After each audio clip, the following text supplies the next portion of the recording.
आणखी एक धक्कादायक बातमी आहे छत्रपती संभाजीनगरमध्ये महिला कीर्तनकाराची आश्रमामध्ये दगडानं ठेचून हत्या केल्याची धक्कादायक घटना घडली आहे।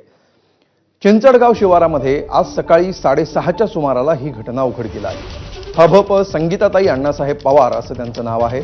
संगीताताई पवार या चिंचडगाव इथल्या सद्गुरू नारायणगिरी महाराज कन्या आश्रमामध्ये राहत होत्या। आज सकाळी त्या मंदिरा शेजारी असलेल्या शेडमध्ये रक्ताच्या थारोळ्यात पडल्या होत्या। त्यांची हत्या झाली आहे की कोणी इतर कुठल्या कारणावरून ही घटना घडली आहे हे अजून अस्पष्ट आहे। दरम्यान संगीता महाराजांना एप्रिलमध्येच जीवे मारण्याची धमकी मिळाली होती अशी माहिती मिळते आहे। याबाबत त्यांनी वैजापूर पोलीस ठाण्यामध्ये तक्रारही दिली होती। आपण एकटे राहतो, आपल्याला मारून टाकतील अशी धमकी मिळाल्याची तक्रार त्यांनी दिली होती।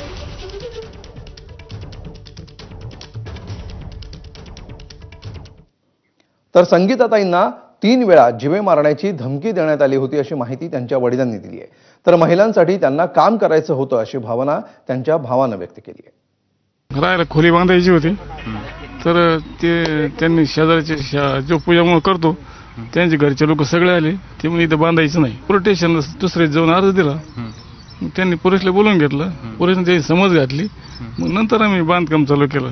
पण ती पाठी मग दम देत होते लोकांजवळ यायचं।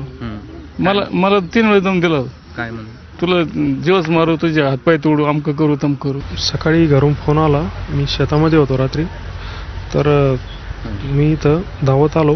इथं बघितलं तर अवस्था बघून एवढंच बघितलं। जास्त त्या स्वतः राहत होत्या आणि पुढं तेच महिलांसाठी शिक्षणासाठी ज्या मुली आहेत वारकरी संस्थांमध्ये कीर्तन करण्यासाठी प्रभावी वाढावी त्यांची संख्या, त्यासाठी ताईचा प्रयत्न करणार होत्या आणि मुलींना शिक्षणासाठी ठेवायचं होतं।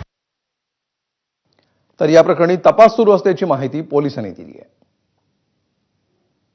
पवार ह्या मोठा देवी मंदिर आहे छोटंसं गंगापूर वैजापूर रोड, तिथं ते एक शेड बांधलेला आहे, त्याच्या पडवी झोपल्या होत्या। त्यावेळेस रात्री कोणीतरी दगडाने त्यांच्या डोक्यात मारून जखमी करून त्या मयत झालेल्या आहेत। तर यामध्ये आम्ही फॉरेन्सिक सायन्सची टीम बोलवली आहे, FSL आहे, डॉग स्क्वॉड आहे, फिंगरप्रिंट आहे, स्थानिक गुन्हे शाखेचं पथक आहे, वैजापूर पोलीस आहेत, स्थानिक पोलीस आहेत। आम्ही सर्व वेगवेगळ्या टीम्स तयार केलेल्या आहेत। वेगळा वाद आहे का त्याची पण आम्ही पडताळणी करू आणि चोरीचा उद्देश असेल तर त्याची पण पडताळणी आम्ही सर्व अँगलनी तपास करून निश्चित खऱ्या आरोपीपर्यंत